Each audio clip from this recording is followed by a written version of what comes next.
All right, ladies and gentlemen, welcome back to the channel.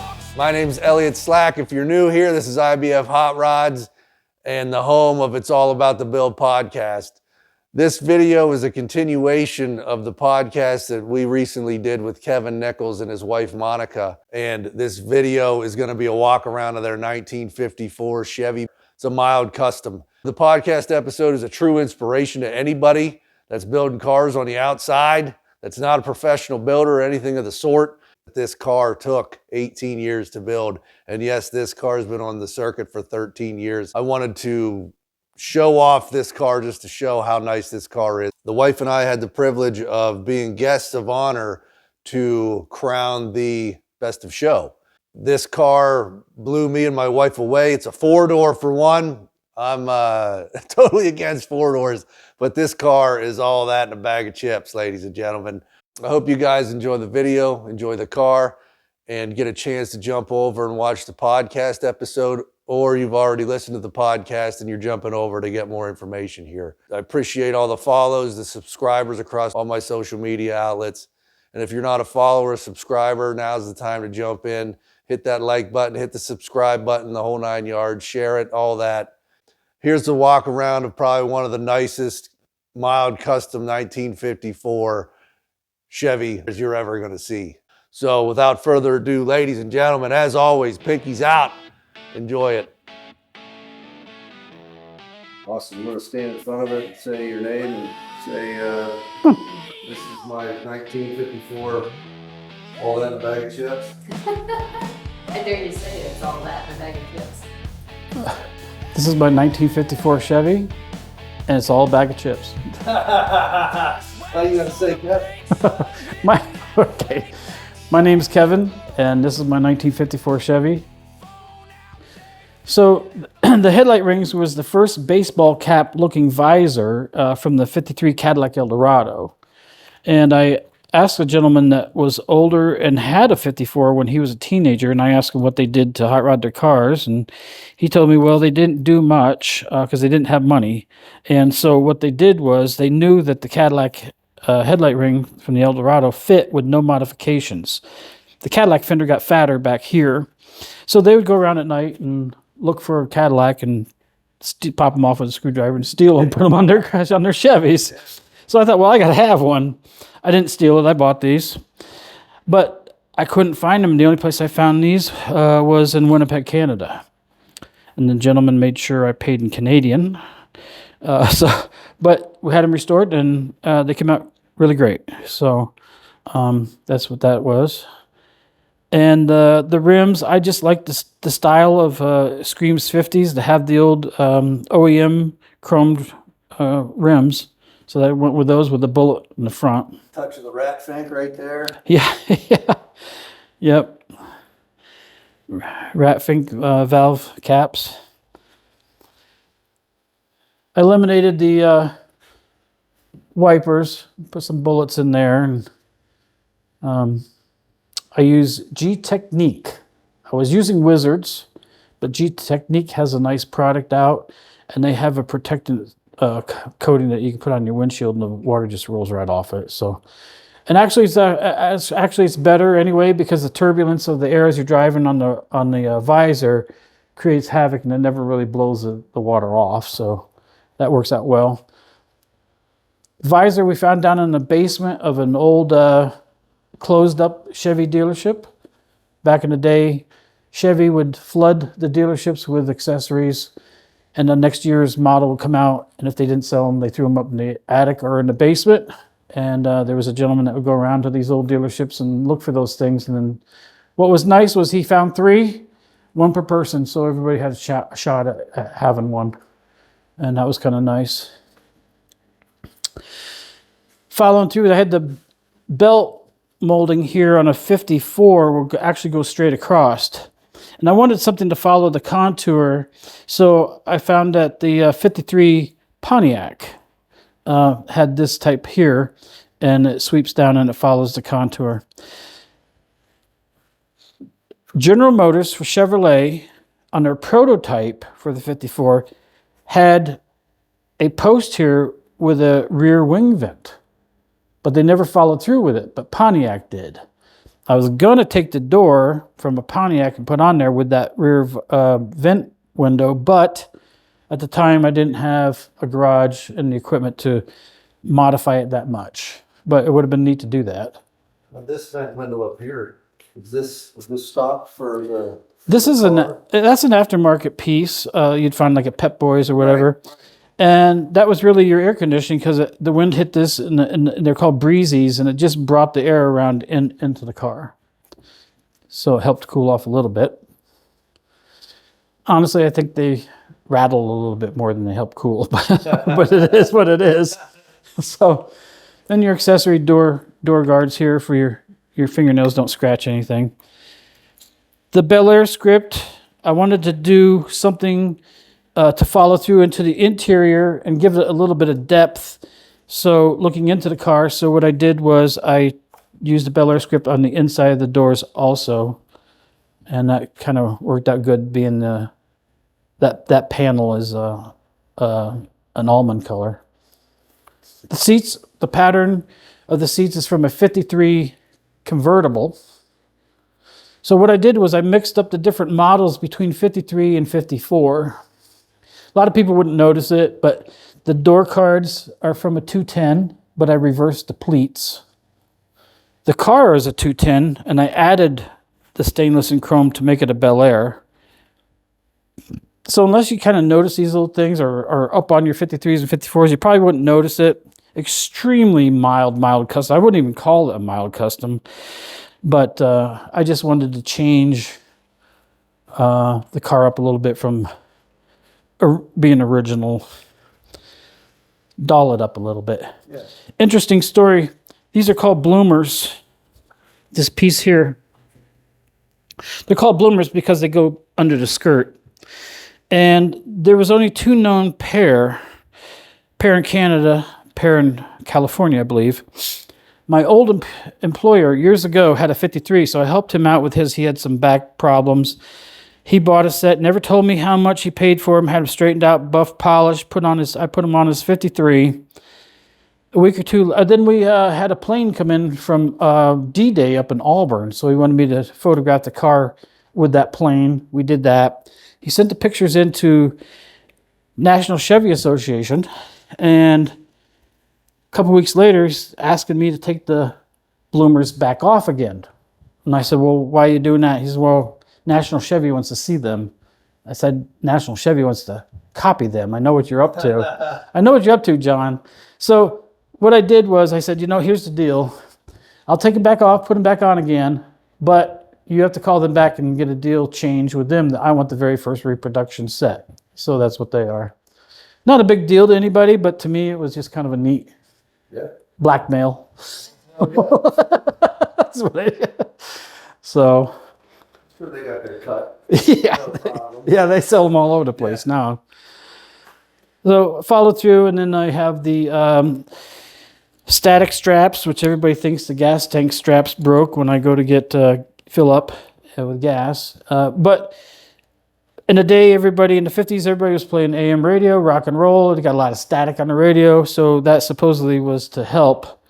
And so for yes. So for nostalgic reasons, I just, there's a lot of nostalgic stuff on here, so I found a set and put those on. Same with the curb feelers? Curb feelers. The box is up there. These are actually called Sono curbs, that 50s name, Sono curbs. And a lot of guys will put them on both sides in the front, and that's not the way you do that. They're meant to be on the passenger side only, where you park next to your curb. If you park next to the curb on the driver's side, you're probably been drinking. So, but that's the proper way to do it. The Continental kit is not GM, but it's an aftermarket. And actually, there was two. National Chevy makes a set, and then this is from Canada. This is the Continental Enterprises, and I like those because they have the ribs in it here, where it gives it a better look rather than just flat sheet metal. And it makes it more rigid. And Canadian had a thicker gauge metal. Ties into all the trim, especially here at the gas tank, and then the trim pieces right here. Right. Yeah, I think so too. Bel Air. Now, is this all this trim around the windows and everything? Is this all 210 trim or? Yes. Okay. Now, the only accessory that came on the car when I bought it was these window shades. And you can't find them anymore either. They're gone. I think GM let people work with their dies, but the agreement was you could only make and sell so many per year, just like the sill plate. They're reproduction, but the guy that makes those could only make so many per year and sell them. That's the agreement with GM. But the guy that was making the sun visors, from what I've heard, he got really upset about something and destroyed the die. So you can't make them anymore. That's nice. Yeah. I mean, somebody must have done them wrong, I'd imagine. I don't know what happened, but it sure hurt the guys with wanting that accessory. Yeah. So about that gauge piece that you Yeah, on the 53 and 54, this bezel actually came around full circle. And what I did was, with these gauges, it wasn't going to happen. So what I did was I cut that piece out and then did the body worked it so so it looked natural. This is a 57 wheel, of course, and like I was saying earlier, as you get older, sometimes it's a little bit more difficult, especially if you have a handicapped foot or whatever. But it's a lot nicer, better than a big 18-inch wheel. She can drive it. It's got tilt. It's got the emergency flashers, which the original stuff didn't have, and it's nice to have nowadays. And then I put a low car shifter in there for automatic, but.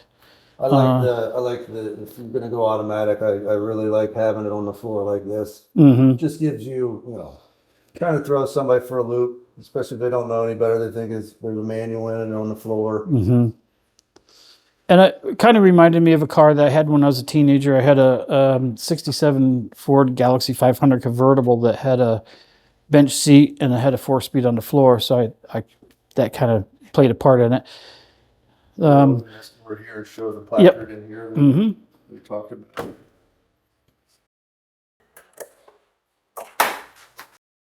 It's a nice touch. The idea of being able to see it, to bring the outside to the inside is something really nice. Mm-hmm. Carrying it on through. It's all that subtle stuff that is all deserving of the award.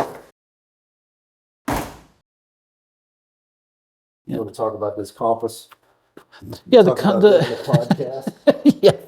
yeah, those are extremely rare. For each model, they changed the compass up. So 53 and 54 had that style compass only, and so that's what kind of makes it even more rare. Is if you find one nowadays, they are model specific. $15, local auction. Yes.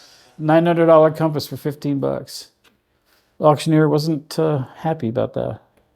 So that's called a radar aerial radar intensifier. And do you know what it does? Sounds like it's an aerial radio intensifier. It actually does nothing at all. Just off the hook. Yeah.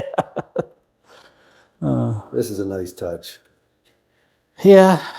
I was putting it on one day and Monica's son says, "What is that?" And I said, "It's Buck Rogers' spaceship." And he said, "Who's Buck Rogers?" I said, "Get out of my garage."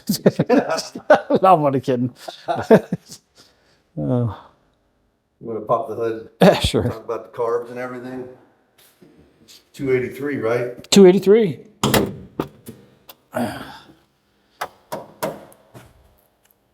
So I did a favor for a friend. I had the old 6-cylinder, which you'll probably see in the video, hopped up in here. But again, as you get older, sometimes a little bit more modern is easier on you.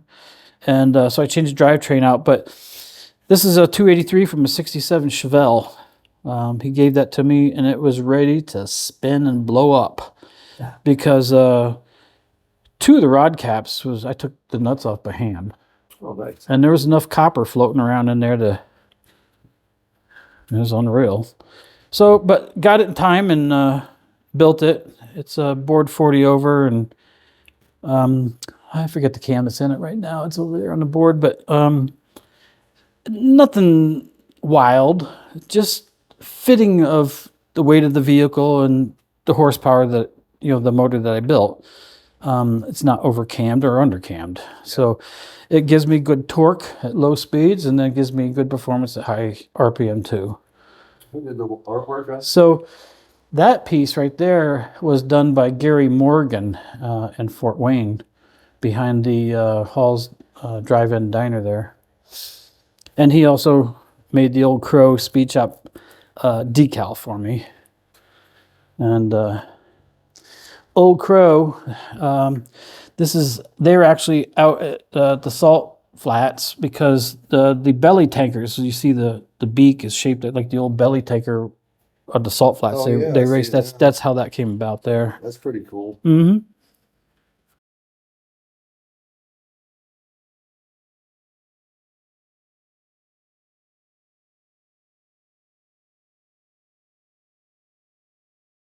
Ace Radiator put together a nice radiator for me, custom.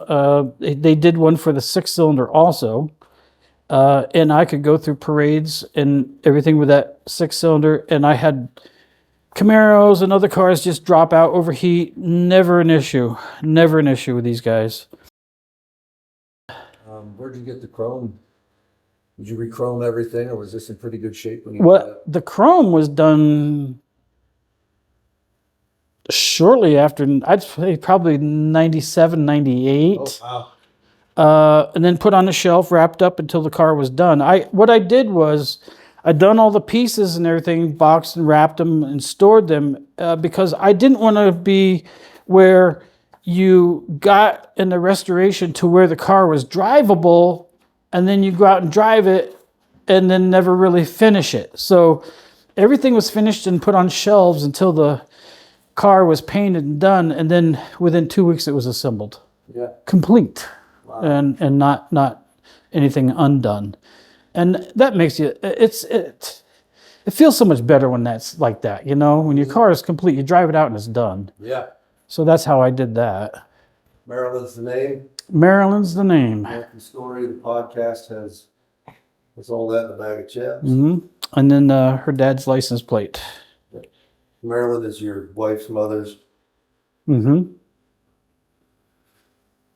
Yep. And then license plate was her dad's very first car in 1954 when he was a teenager. Let's pop the trunk and... Okay, let me get that real quick.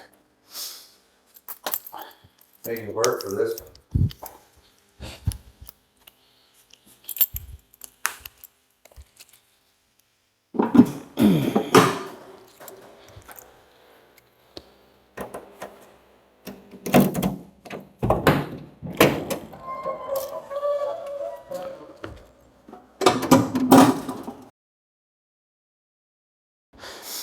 So the script, and this is from a 56. Here, let me turn these on here. There we go. The dome lights are from a 54 hardtop, which, they would be here on this rear post. I thought this would be nice to have here and just have your LED lights behind, give you some, a little bit different than what you'd see most. The trim here, this stainless steel, to get around the filler neck, or not the filler neck, but the tube going down. This is from a 55 interior door trim. Curves up like that. Oh yeah, that's not. I thought that was probably fabricated. 55 trim there, and then the 54 dome lights, the 56 script and chrome piece there, and then the V. I took the Power Glide script off the rear of the trunk, and I put the 56V up there, and did that. And did the first aid kit. So the first, it's got nostalgic first aid kit stuff in it too. But the first aid kit was done by Mark Hagstrom, and he's out of Wisconsin, and he's probably one of the top pinstripers in my opinion. And then locally, we have some work done from Justin Lim, and he did one of my toolboxes over there. Oh, and he did that front cross member, which you might want to get a shot of. Who did the Maryland? That was done by Scal. Scal's out of Fort Wayne. He does a lot of pinstriping and lettering.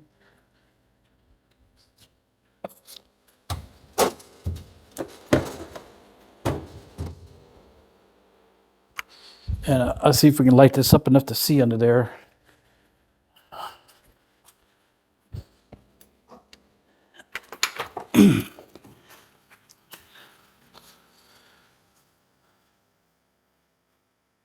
Oh, yeah. See it? Yeah. So it's a 54, but Maryland graduated in 55. So I put the class of 55 on there. I didn't have time to do it. It's, you get busy, but again, it's not OCD, it's a DCO, or what is it? What I'm getting tired. What? CDO. Yeah, CDO. Yeah, there you go.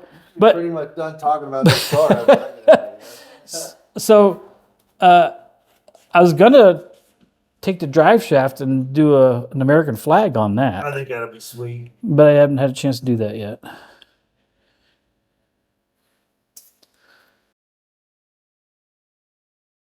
But this is a reproduction too, but this gentleman, Edmund Customs, he made a lot of custom parts, intakes and all kinds of stuff, but he never did it on a big scale. It was almost more personal in his shop, and he sold them, but nothing on a big scale. So, like I said, these are reproduction, but if you were to ever find the originals, boy, that'd be a find there too.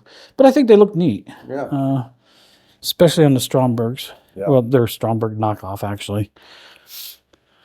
So, and then the coil, to keep things clean in here, the coil actually goes through the old windshield wiper housing there, and it's underneath, back down here, underneath the glove box. Speaking of the glove box, you want to show me that? Just how rare the cup holders and everything are. Yeah, and that was a dealership thing. They made those up with their advertising on them. But there's that. And then GM registration automotive paper envelope. And then, of course, there's 1954 Indiana road map. Got to have that. Oh, hell yeah. And Gotta have the atlas. the 1954 graduation tassel.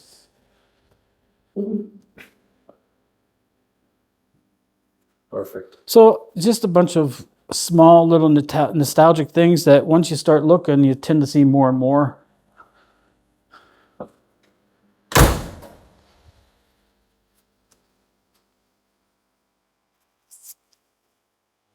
Awesome. You want to stand in front of it and say your name and say, this is my 1954, all that in a bag of chips? I dare you say it's all that in a bag of chips. This is my 1954 Chevy, and it's all a bag of chips. Oh, you got to say that? My name's Kevin, and this is my 1954 Chevy.